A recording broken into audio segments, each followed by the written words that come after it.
Assalamualaikum warahmatullahi wabarakatuh. Alhamdulillah pada hari ini kita bisa bertemu kembali untuk membahas dan melanjutkan materi perkuliahan konsep dan aplikasi otomata.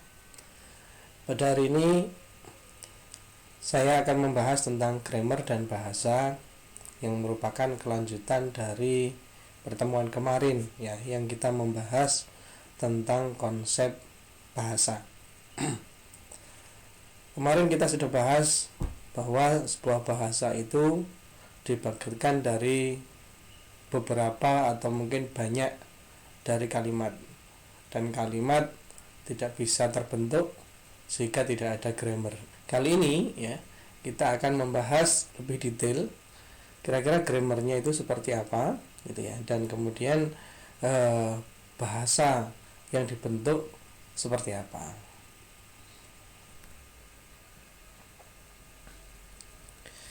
Nah, ini adalah pengertian atau konsep dasar yang Anda harus ketahui terlebih dahulu sebelum kita membahas tentang grammarnya. Yang pertama, dalam pembicaraan grammar, dari aturan dalam pembuatan kalimat ini ya, anggota alfabet dinamakan simbol terminal atau token. Jadi di sini ada yang namanya simbol terminal, atau Anda juga bisa menyebutkan token gitu ya. Nah, ini merupakan anggota alfabet. Ya, alfabet itu nanti banyak itu ya, seperti di bawahnya nanti ada. Kita baca dulu ya. Kalimat adalah deretan hingga simbol-simbol terminal. Jadi kalau simbol-simbol tadi itu dijadikan satu gitu ya. Nah, itu semuanya akan menjadi sebuah kalimat. Bahasa adalah himpunan kalimat-kalimat. Jadi bahasa itu dari kalimat-kalimat yang banyak gitu ya.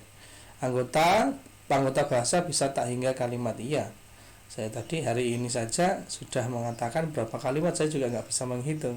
Nah, itu contohnya seperti itu ya. Berikutnya kita lanjutkan. Nah, ini ya. Simbol-simbol berikut adalah simbol terminal. Jadi seperti apa sih simbol terminal itu gitu ya. Yang pertama yaitu huruf kecil.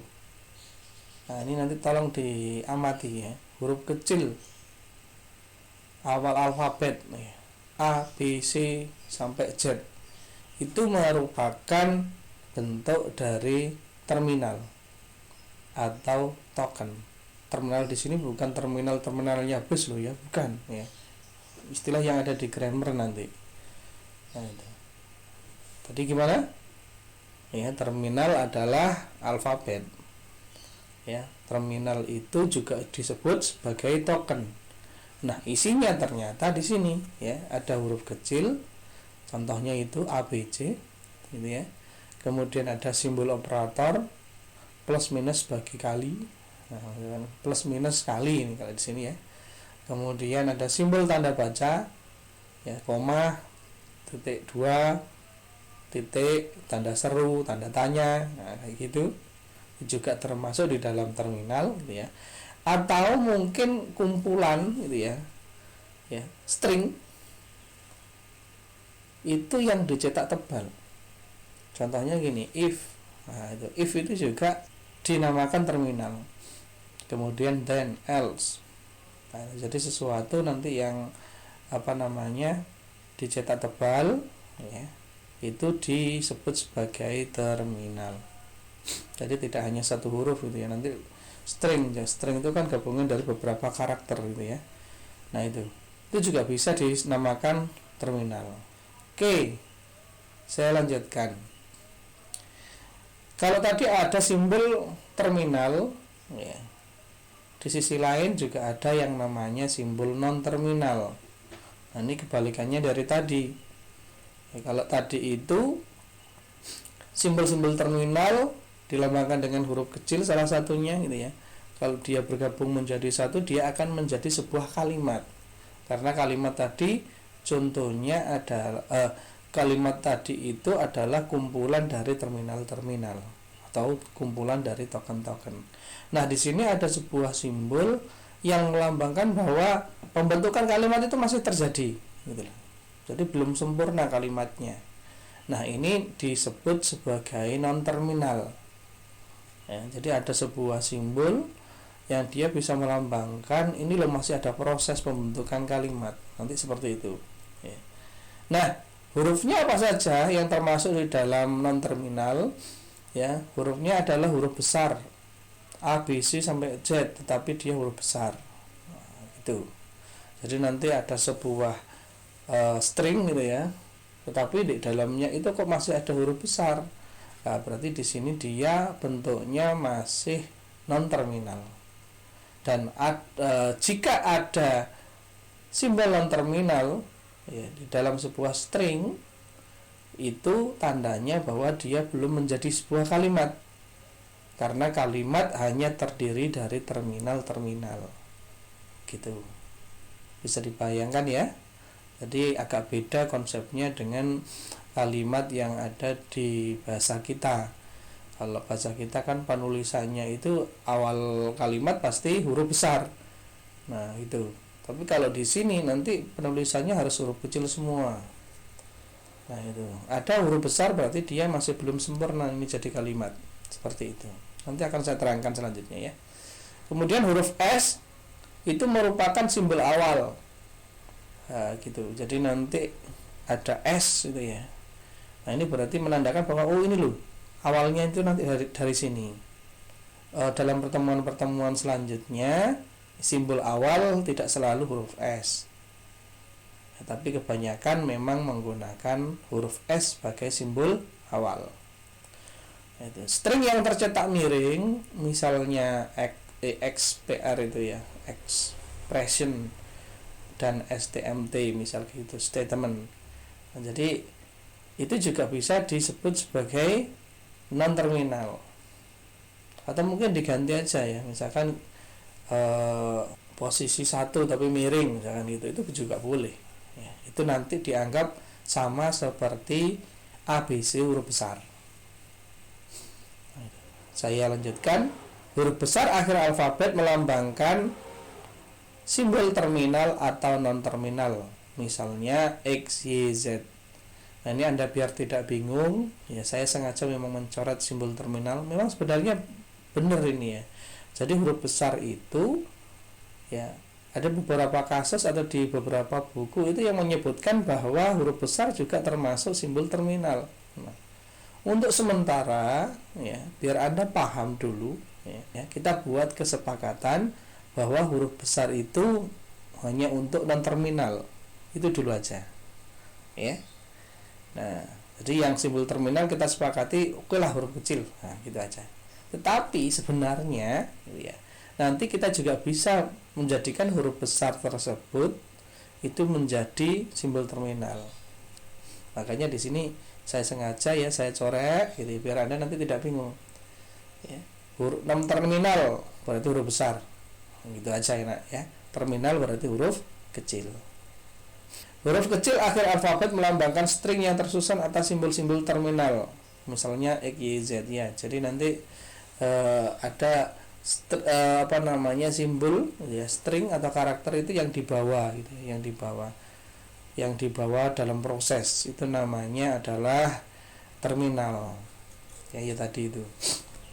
Jadi tujuannya ada terminal itu adalah sesuatu yang dibawa. Ya dari mana ke mana. Nah, gitu. Dari apa diganti dengan apa. Nah, itu nanti dilambangkan dengan terminal. Nah, kalau yang huruf besar itu nanti melambangkan huruf ini nanti diganti dengan apa. Nah, gitu. Dari sini kemana? Nah, itu jadi melambangkan tempatnya, prosesnya non terminal itu. Berikutnya, huruf Yunani melambangkan string yang tersusun atas simbol-simbol terminal atau simbol-simbol non terminal atau campuran keduanya. Nah, ini yang sering kita pakai nanti adalah alfa, beta, gamma. Nih. Tapi yang paling sering nanti adalah alfa sama beta saja. Nah, itu. Beta itu melambangkan sebuah produksi dilambangkan sebagai alfa menjadi beta. Artinya dalam sebuah derivasi dapat dilakukan penggantian simbol alfa dengan simbol beta. Apa yang maksudnya? Ya maksudnya gini. Jadi nanti ada simbol alfa menjadi beta kayak gini ya. Berarti nanti di sini adalah proses derivasi ya. Proses derivasi itu adalah proses pembentukan kalimat. Nah, ini diganti dengan ini. Nah, itu berarti nanti yang ada di alfa itu nanti bisa digantikan dengan yang di beta. Nanti ada contohnya ya setelah ini. Simbol alfa dalam produksi berbentuk alfa menjadi beta disebut ruas kiri. Jadi yang ini adalah ruas kiri. Ya, kemudian yang di sini adalah ruas kanan. Nah, itu nanti tolong diperhatikan ya. Ruas kiri, ruas kanan. Ruas kiri itu adalah alfa, ruas kanan itu disimbolkan dengan beta. Nah, ini contohnya ya, biar Anda tidak bingung gitu ya. Jadi kalau kita punya alfa, kemudian di sini punya beta. Nah, kalau di sini ada A besar menjadi A kecil gitu ya. Dan nanti jika ketemu A besar, ini kita bisa ganti dengan A kecil. Ini contohnya kalau kita punya produksi seperti ini nanti ya. Ini A besar menjadi A besar A kecil. Nah, ini nanti hasilnya gimana biar jadi kalimat. Nah, oke, ini dulu ya.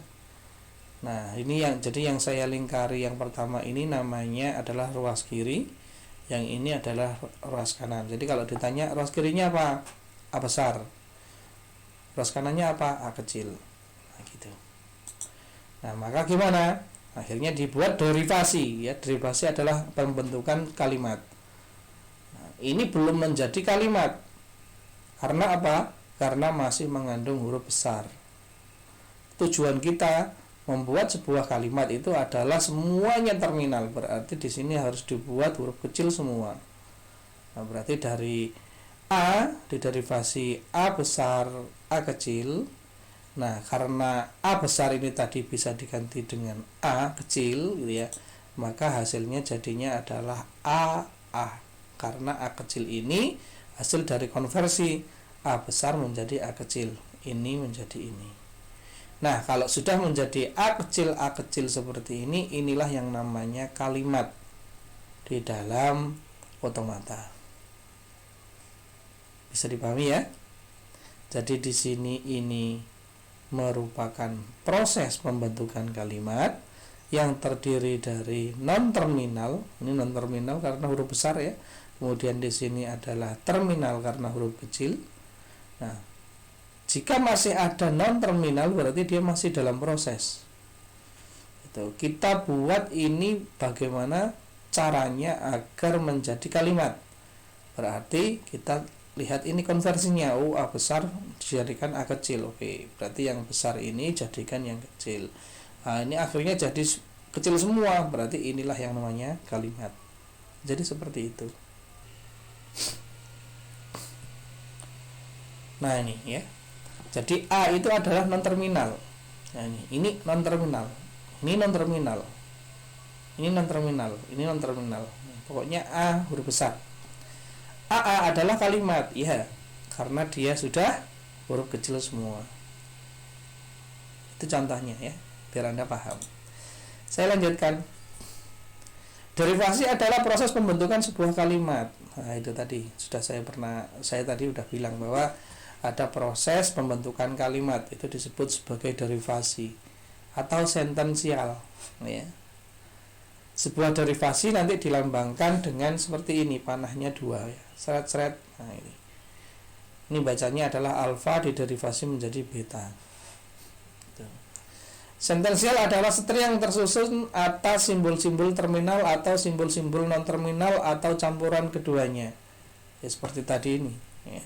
Seperti ini. Nah, ini juga sentensial gitu ya. Ini juga sentensial. Ya, atau mungkin kalau nanti ada A besar atau A besar B besar, itu juga sentensial. Seperti itu karena sentensial itu adalah bagian dari derivasi ya, atau pembentukan sebuah kalimat. Kalimat adalah setri yang tersusun atas simbol-simbol terminal. Tadi sudah ya. Jadi kalau sebuah string gitu ya, dia itu isinya adalah terminal semuanya, berarti kita bisa sebut sebagai itu loh sudah terminal. Itu loh sudah kalimat. Gitu ya.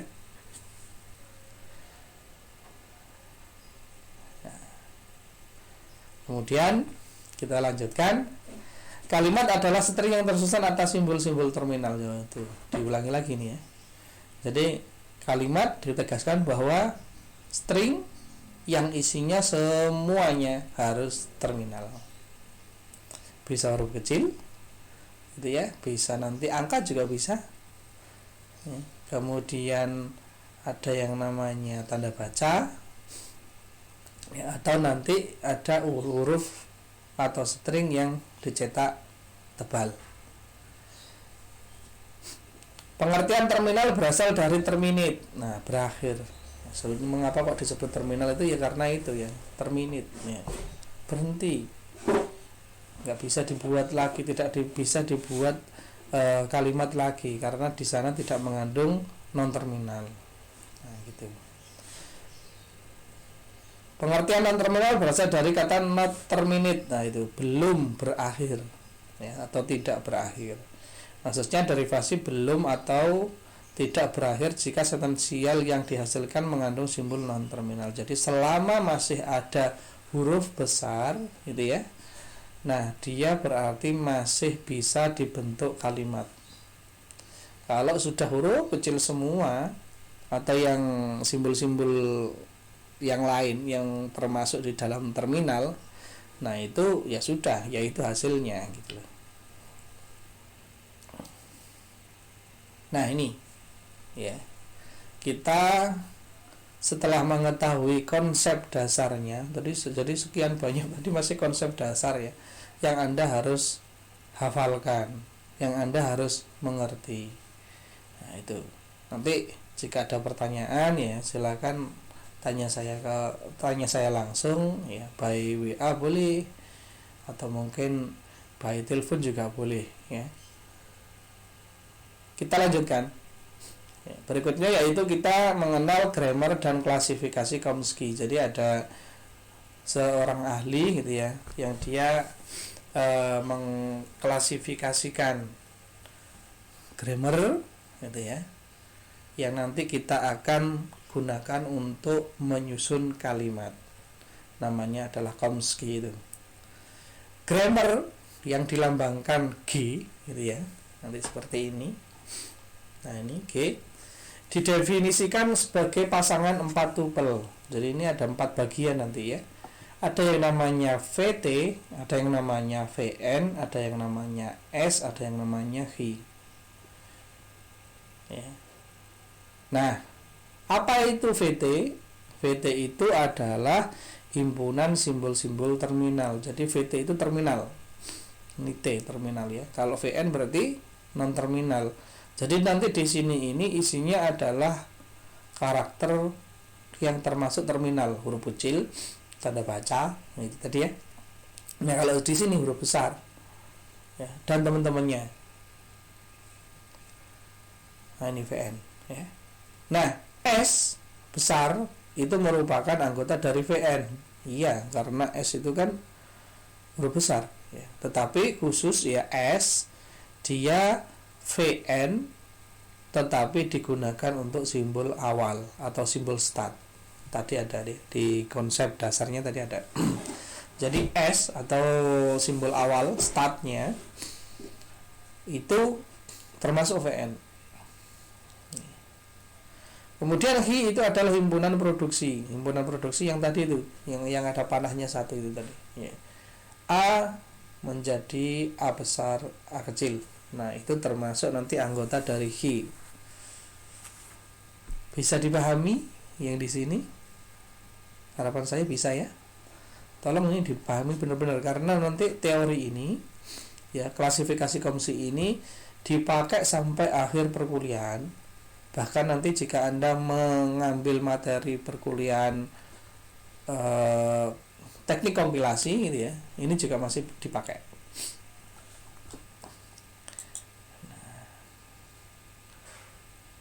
Nah, Pak, grammarnya itu sebenarnya kayak apa sih Pak? Gitu ya. Kalau di kita kan ada SPOK ya. Nah, terus kalau di sini tuh ya opo gitu ya. Nah ini. Nah inilah yang Anda harus wajib hafal dan wajib mengerti. Ini. Berdasarkan komposisi bentuk ruas kiri dan ruas kanan, masih ingat ya, ruas kiri tadi disimbolkan dengan alfa, ruas kanan itu disimbolkan dengan beta. Nah, Chomsky menghasilkan 4 tipe grammar. Jadi grammarnya ada 4 ya, ada 4. Yang pertama yaitu unrestricted grammar atau kita sebut sebagai UG. Ini adalah grammar yang ke-0, jadi grammar yang paling umum. Itu nanti hampir setiap kalimat itu nanti masuk di dalam UG. Ya, karena bisa dibentuk dari itu. Nah, cirinya adalah alfa dan beta gitu ya. Nah, ini anggota dari VT VN asteris. Atau apa nih kemarin bacanya? Klinik closure ya. Panjang alfanya itu harus lebih besar dari 0. Jadi harus ada isinya. Masih ingat Anda yang panjangnya itu tidak tidak ada gitu ya, 0 gitu ya. String apa? String hampa. Ya. Jadi alfa di sini tidak boleh hampa. Gitu. Ya apa sih Pak? Ini ya. Saya ulangi lagi ya. Alfa, beta. Jadi tadi kayak gini kan? Ini ruas kiri, kemudian di sini ruas kanan, gitu ya. Nah, ini ruas kiri sama ruas kanan ini merupakan anggota dari VT atau VN asteris. Nah, ini masih ingat yang kemarin yang Anda kerjakan di pertemuan yang pertama, VT VN asteris.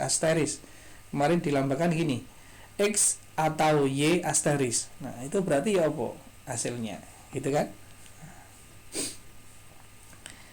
Ya, Bre. Kalau misalkan ada X atau Y asteris, itu dalam kurung, hasilnya apa? Ya, betul. Hasilnya adalah hampa atau X atau Y atau XX atau YY atau XY atau YX atau XXY dan sebagainya. Ya, yang penting di sini adalah campuran dari apa? Dari X dan dari Y. Minimalnya adalah hampa. Itu cirinya dari klinik closure atau asteris. Nah, ini kayak gini. Nah, berarti kalau di sini ini diganti dengan VT, Pak. Di sini diganti dengan VN. Berarti ya apa? Ya sudah. Hasilnya adalah hampa, gitu ya. Atau VT atau VN atau VT-VT atau VN-VN atau VT-VN atau VN-VT atau gabungan dari VT dan VN. VT itu huruf kecil, VN itu huruf besar dan teman-temannya. Nah, itu bisa dipahami ya. Ya, nanti kita main ke contoh aja biar Anda nggak bingung. Nah, tapi dengan syarat satu, tambahin lagi di sini ya. Alfa, jadi yang di ruas sebelah kiri gitu ya. Dia harus ada isinya. Ceritanya gitu. Berikutnya ada grammar tipe yang pertama gitu ya. Kemudian namanya adalah context sensitive grammar atau disebut sebagai CSG. Nah, ini lebih spesifik lagi ya daripada UG, unrestricted grammar. Dia kayak gini cirinya. Alfa dan beta itu anggotanya adalah VT VN asteris. Sama ya. Cuman yang membedakan adalah di sini ya. Panjang alfa, jadi panjang ruas kiri gitu ya, dia harus lebih kecil atau sama dengan ruas kanan.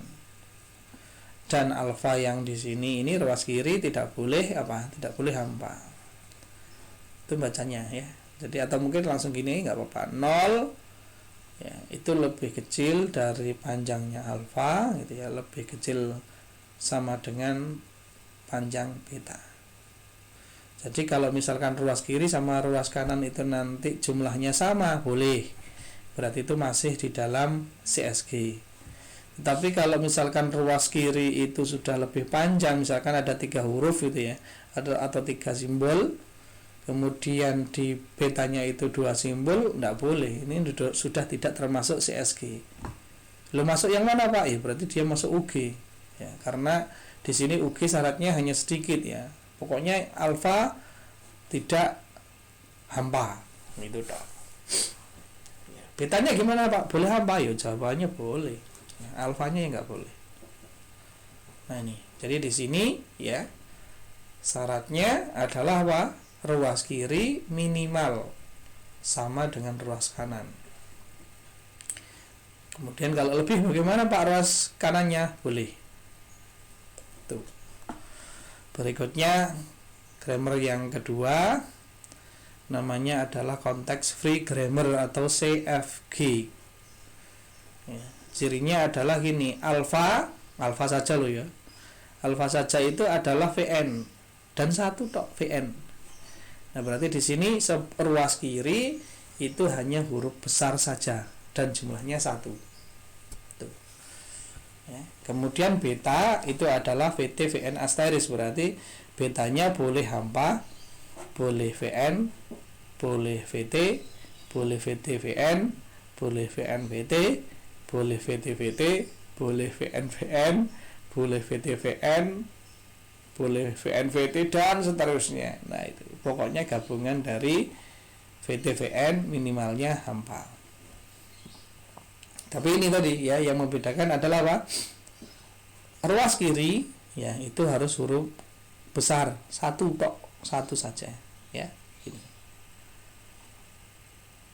Nah berikutnya ada yang namanya grammar tipe yang ketiga atau regular grammar. Ini syaratnya yang paling banyak ini ya. RG itu cirinya mirip seperti yang CFG ya. Ini yang CFG. Alfa adalah anggota VN, jadi sama satunya. Ya, tetapi betanya ada aturan ya.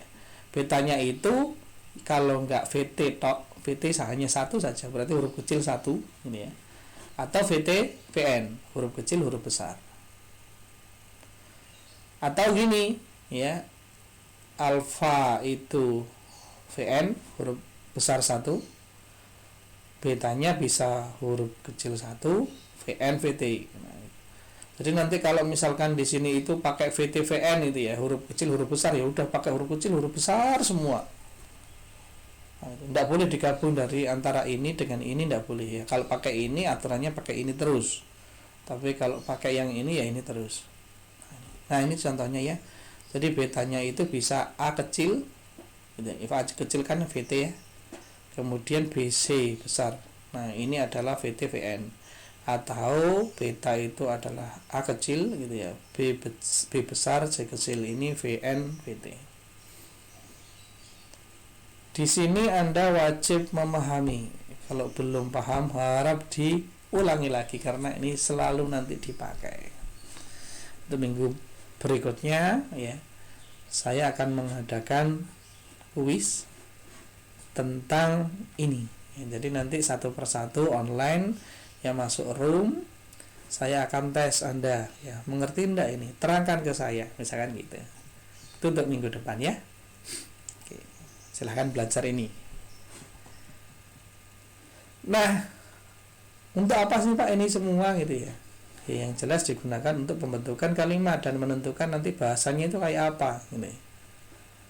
Nah ini contohnya.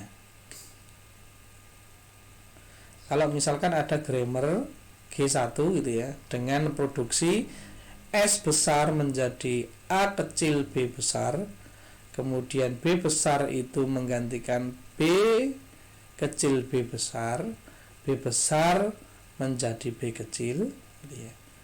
Nah, kita menelitinya gimana? Kalau misalkan di sini ditanya, ini termasuk grammarnya apa? Ya, kita bisa teliti seperti ini. Kita taruh di sini ya, agak panjang-panjang gitu ya, agak lebar di sini. S menjadi A, B. Ini kan S menjadi AB, kemudian B menjadi B, kemudian B menjadi B kecil. Nah, S ini merupakan Vn. Nah itu A kecil itu Vt, B itu Vn. Caranya gitu ya.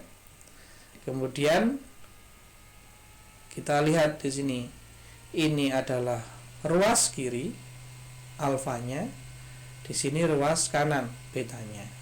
Udah ketemu sekarang. Berarti ternyata alfanya itu ada Vn 1 tok. Berarti ini sudah ada cirinya ya. Ini kalau enggak apa tadi CFG ya RG, karena cirinya adalah alfa anggotanya Vn saja, 1 tok, 1 saja. Nah itu berarti di sini kemungkinan ini Mas Yan ya. Betanya adalah VTVN. Nah berikutnya kita teliti, B ini merupakan Vn karena huruf besar, kemudian B kecil itu Vt, B besar itu adalah Vn non terminal. Nah kita tentukan ini alfa, ini betanya. Nah kita teliti lagi, oh ternyata alfanya adalah Vn 1 ya. Kemudian betanya adalah VTVN, sama seperti tadi. Nah kemudian kita lihat di sini ya, B besar itu merupakan Vn, kemudian B kecil merupakan Vt. Ini alfa, ini betanya. Jadi kalau kita simpulkan bahwa alfa di sini semuanya adalah Vn dan 1. Itu ya. Ini kemungkinannya seperti tadi yang saya sampaikan. Ini berarti kalau nggak CFG ya RG. Nah, sekarang kita tinggal lihat betanya. Ya, apakah betanya itu apa? VTVN asteris ya, VT atau VN asteris, atau bisa VT saja, terus yang lain adalah VTVN. Nah kalau seperti itu nanti kita bisa tentukan bahwa oh ini loh RG tuh. Nah ini kalau kita lihat, ini VTVN, ini VTVN, ini VT. Nah ini sama ya, berarti ini cirinya adalah RG gitu. Nah ini ya, semua ruas kiri adalah Vn ya, sedangkan ruas kanan ternyata VT Vn dan ada 1 VT. Nah maka dari ciri-ciri tersebut grammar yang mungkin. Jadi kalau ditanya yang mungkin itu kira-kira yang mana sih gitu ya, yang mungkin adalah CFG atau RG karena memenuhi semua. Tetapi lebih spesifik ya, setelah kita teliti ini masuk di dalam apa, grammarnya RG ya, karena pas cirinya. Nah sekarang bagaimana kalau misalkan seperti ini, tentukan grammarnya gitu ya. G2 dengan G2 ya, sama dengan S menjadi BA, B besar A kecil, kemudian B besar menjadi B besar B kecil, B besar menjadi B kecil. Ini Vn, ini Vn VT, ini satu huruf, kemudian di sini Vn VT gitu ya. Kemudian di sini Vn, di sini juga Vn VT sama ya, dan di sini Vn VT. Ini jelas ini ya. Kalau cirinya yang saya tangkap ini adalah RG. Ya, karena di sini kan RG tadi ada dua pilihan. Ya, dia bisa pakai VTVN, semuanya harus VTVN, atau VNVT. Nah, ini contohnya dari VNVT, VNVT, VNVT gitu. Nah, bagaimana dengan yang 3? Grammar 3 dengan produksi seperti ini. S menjadi B besar A kecil, B besar menjadi B kecil B besar, B besar menjadi B kecil. Nah, ini kalau kita teliti ini adalah Vn, ini Vn VT ya. Ini Vn, ini VT Vn. Nah, ini beda ini sudah. Ya, jadi ini Vn VT, di sini VT Vn. Ini sudah tidak masuk ke dalam RG karena tadi syaratnya ini ya. Kalau RG, kalau pakai VT-VN semuanya pakai VT-VN. Kalau pakai VN-VT berarti semuanya pakai VN-VT. Nah, di sini ternyata ini sama ini beda. Nah, kalau beda seperti ini, dia masuknya ke atasnya tadi yang namanya CFG, karena CFG cirinya adalah VT atau VN asteris. Nah, ini bisa termasuk VN gabungan dengan VT atau VT gabungan dengan VN ya. Jadi grammar yang ketiga di sini nanti hasilnya adalah CFG dengan alasan tadi itu. Bisa dipahami ya? Silahkan dicoba untuk yang G4, G5 sama G6. Silahkan hasilnya nanti dikirimkan ya, dikerjakan di kertas saja kemudian difoto gitu ya. Nah, kemudian silahkan Anda upload di Google Classroom. Di Google Classroom nanti akan saya tambahkan beberapa pola yang ada di sini ya, yang bisa Anda buat latihan untuk dikerjakan ya, sekalian nanti. Jadi yang G4, G5 ditambahkan dengan yang ada di Google Classroom, silahkan Anda kerjakan di kertas kemudian difoto dan dikirimkan di Classroom. Oke, selamat bertemu di kelas online ya, hari Jumat. Kita akan membahas lagi ini lebih dalam. Semoga Anda bisa diberi kemudahan untuk belajar dan bermanfaat buat Anda. Selalu sehat ya. Nah, saya akhiri. Assalamualaikum warahmatullahi wabarakatuh.